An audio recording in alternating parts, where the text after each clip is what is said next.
if you like building bikes on a budget, you're going to love this one because it's time to take part in the Cheap Bike Build-Off 2025.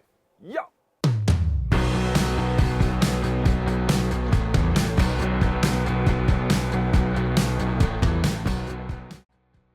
Okay, so if you haven't already noticed on this channel, I absolutely love building stuff on a budget. But even for me, the budget is tight on this one. I am taking part for the first time in the Cheap Bike Build-Off 2025, which is hosted by the Mullet Mechanic and is based sort of around Instagram and YouTube and involves people like myself who have a social media presence and build cool bikes on a budget. The rules for this are quite simple. You have $150 US, which is about 120 quid for us UK folk, to spend on buying and building a cool bike. And that includes your parts as well. So you've got to be wise on this and you've got to think sharp.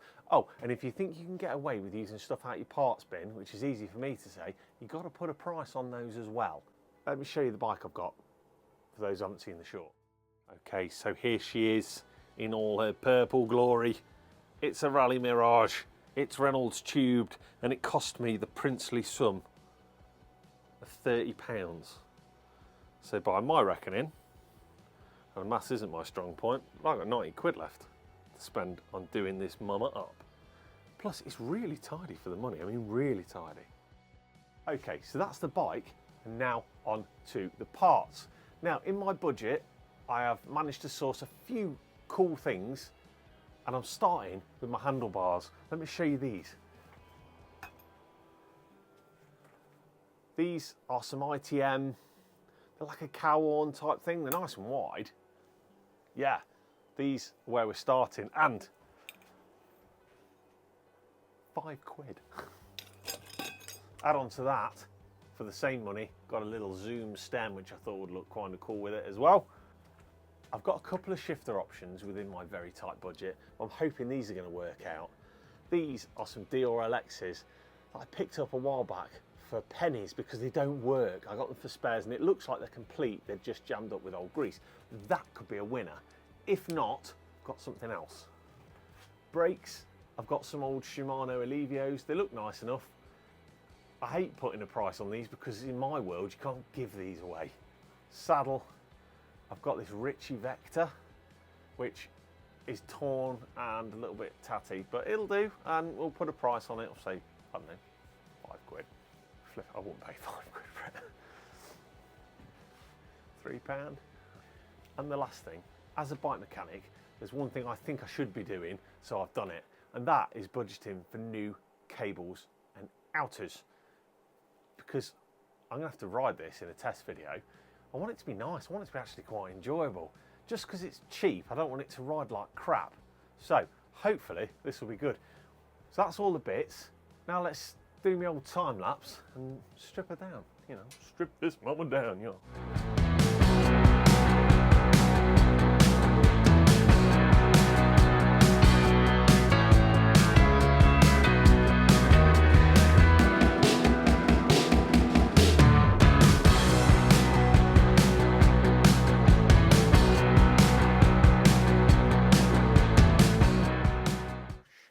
Whoa!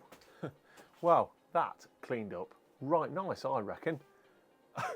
That is one shiny frame. So, while I had it stripped down in the time lapse, also rebuilt the headset just so I can keep the frame together while we do the build. Now it's time to get them down to that bottom bracket because that thing's dry as a bone. But the bearings are the originals and they have survived. Mint. Okay, so in the spirit of the Cheap Bike Build-Off Challenge, I'm using budget grease that I had lying around. Plus, it works the best for these old bottom brackets anyway. So, there's an old leaf in there. You can't see that. I'm going to put plenty of old school grease in here, so this may live on, whether I keep ownership of it or somebody else buys it from me at some point. They'll know it's been built right and it's going to last. Okay, so this bottom bracket has cleaned up really, really well. Threads are a little rusty, but I'm hoping they're going to bite. Yeah, they're okay. We've got some grease in there now, so if it ever needs working on again, it won't be any hardship to get it out. See, even in the cheap bike build off, I haven't skimped, I've took both sides of the cups out. I'm rebuilding everything on this bike because I want it to be cool and I want it to roll like butter. Right, there we go. Let's get the rest of the axle. Okay, so putting a liberal helping of grease on both sides of the axle here. Making sure I've kept it the right way around. So I know that this side is my non-drive side. So I've kept the bearing on it to remind me. Ooh, this is going to be nice. Yeah, lovely. Right, we're going to lock that off.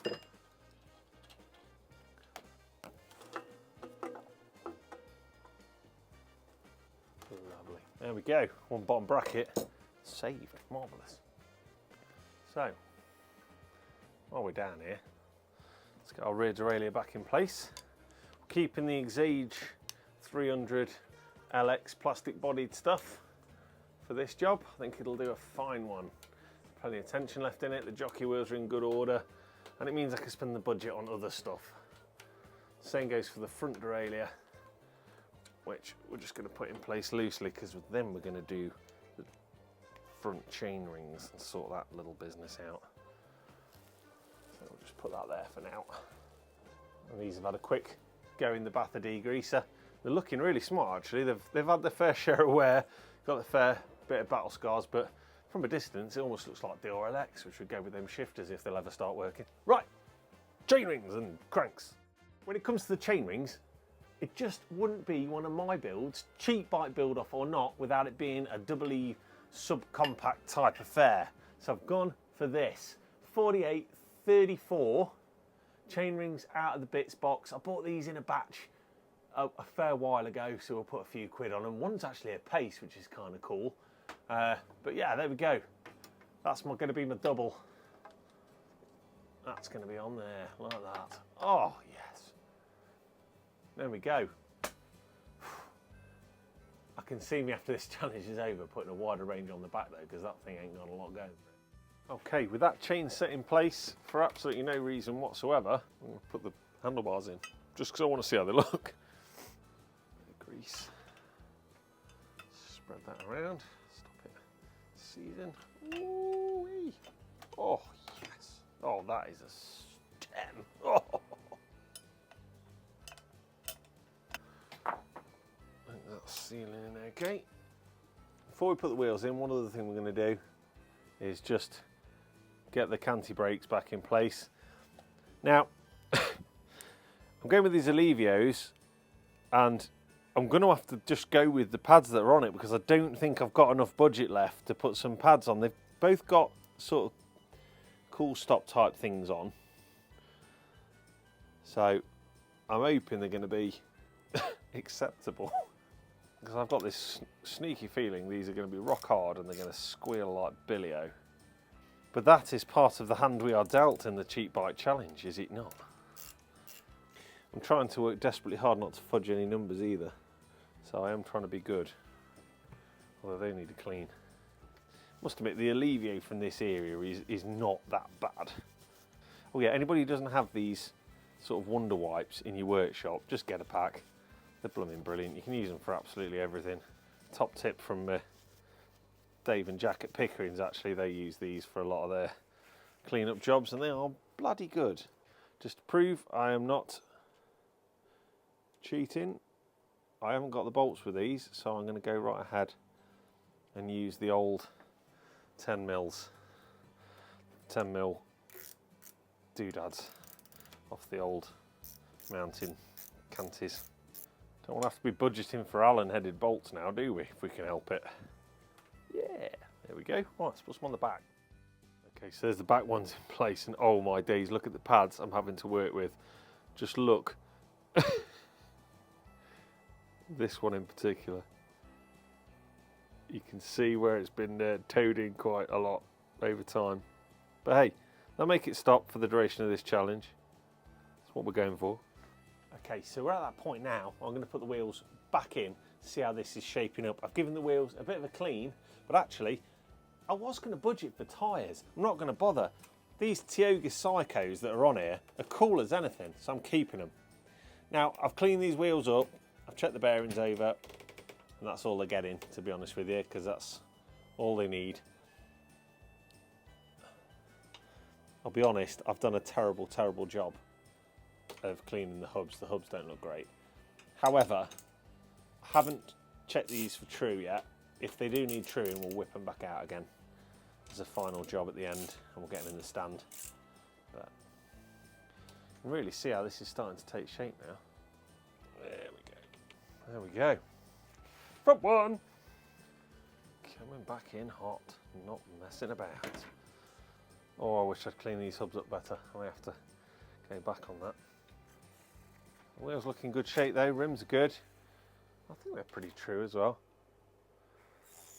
For an old 90s mountain bike, they're true enough.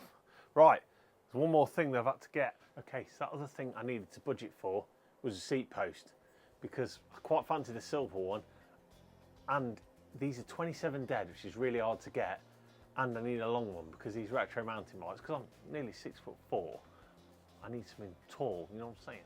Yeah, so for those of you that didn't realise, these old Raleigh Reynolds ATB types, for some unknown reason, are a 27 dead seat post, not a 27-2, which is more common. I discovered this with the Raleigh Maverick that I did. But they're quite a funny little size. And they take some finding, but they are out there at bicycle, what are co-ops as Americans would call them, and jumbles and whatnot. Oh, let's push that down. Let's get this Ritchie Vector saddle in place. All right, so after a bit of faffing, that is in place. So we're going to move on to the front and let's get some shifters and stuff. Okay, so this build is flying together, but we need to talk about a backup option. Those shifters, the DRLXs, the combo levers that I was going for, they are not happening. They will not come back to life. I'm on a time crunch. I want this thing built. I had a budget backup, and it's these. I've got some cantilever compatible Shimano levers, and I've got possibly some thummies. One is really nice, one is totally battered. I bought these in a batch. There's a couple more, if I'm being really honest. I've got a few of these. Most of them are lefts as well, which is just what happens when you buy bulk at jumbles and sales and stuff like that. You end up with loads of the left-hand ones. Why? But I've got a pair that sort of work. They're a bit boshed, but thummies are cool, right? You can't really go too far wrong with thummies. I actually had some Suntour ones that I bought for next to nothing, and I can't find them, so we're going to go with these. Okay, so let's start putting this cockpit together with these thummies. It's kind of a shame one's good, one's bad, but this is cheap bike build off, right? So one that looks practically new, and this one which looks like it's been hit with a hammer. Now these brake levers, although cheap, happen to be one of my favourites, so I'm not too sad about having to use these.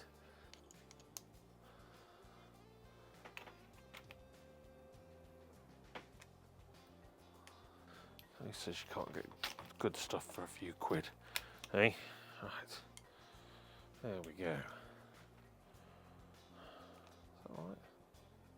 Right, and before we tighten them up, we need to talk about my one ostentatious expensive purchase. At £12.99 is these purple grips.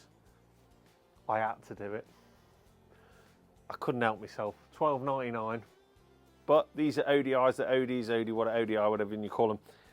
They're purple to match my bike, and also they're not AliExpress stuff. They're not unbranded cheap crap. They're proper, so they're worthwhile. Contact Point is a good investment space. Now I need my Bristos. There we go. Coming in hot. Why have I tried to do these both at the same time? That was a really silly thing to do. Well, that was quite something. Oh, mamma mia. God, they look fantastic. Well, I think they do anyway. This is setting up this cockpit right nice. Oh yeah, this is cool as hell. Nice.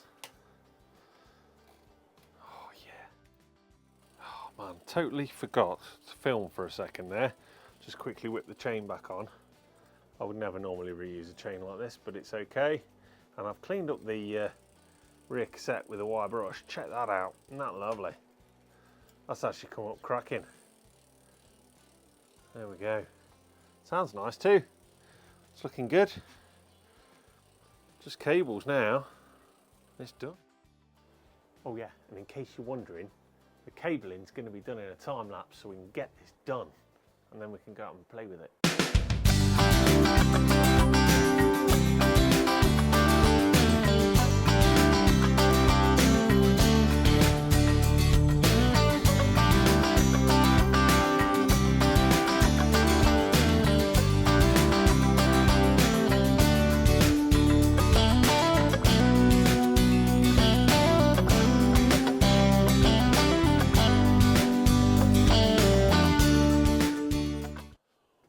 Did you see the sneaky costume change in my time lapse? That's right, I've had to have a little break, but the bike is finished. Cheap bike build off, nearly done. Take a look at this behind me. So here it is, and it is looking absolutely spanking cool. Just got a bottle cage put back on, got some pedals that I got from the car boot sale about 2 years ago, so they'll have to go on the budget, I guess. This thing's working. I've changed out, you'll see it down here, I've changed out that Pace chainring, that 48, for a cheap 40. Pace chainring is far too Gucci and expensive to be appearing on this bike. So, gone for a smaller chain setup, 40-32, and whatever it is on the back. It's only a bit of fun, this bike, blimey, it's not going to be going for a trip across the world. Everything's working with those thummies, working beautifully. Oh yeah. So I think, let's get it outside and have a look at it. Come on, let me show you. Oh, okay, so check out the Raleigh Mirage. It's even coming just under budget. I think it's looking super, super clean for a bike that's cost under £120. So what have we done? Quick recap. Bars, thumb shifters, a little bit of sweep back, zoom stem. We've put some better cantilever brakes, 2x drivetrain, new seat posts so that Tall Jeff can ride it. Giving it a good clean and a service, and most importantly for me actually, new cabling throughout. There was a couple of curveballs that we had to budget for. One was a chainring, the other was I actually had to put some different brake pads on the back, so I'm going to be honest and put a couple of quid in the pot for them. My most expensive purchase was the grips, the ODI grips in purple that look awesome but cost £13. We've stayed with the Tioga Psycho tyres for now, although if I end up keeping this bike outside of the challenge, they're going to get upgraded, as are the brake pads. Anyway, now it's done. I'm going to celebrate the end of the cheap bike build off next week with a test ride video. I'm going to take this to the local trail centre and see what it's made of. And while you wait for that, it's time to sign off and say I hope your next ride is downhill smooth tarmac. Keep your wheels spinning, keep your rubber on the road or your knobblies out on that trail. Well done to everyone that's taken part in the cheap bike build off, and thanks to Max the Mullet Mechanic who put it together and made it happen. Be safe out there if you go out riding, look out for one another, be a good human being first and even better cyclist second. If you get a minute, please, it'd be amazing if you'd like and subscribe if you enjoy my content. But don't let any of that get in the way of you getting out and riding your bike. Till next time, it's been Downhill Smooth Tarmac.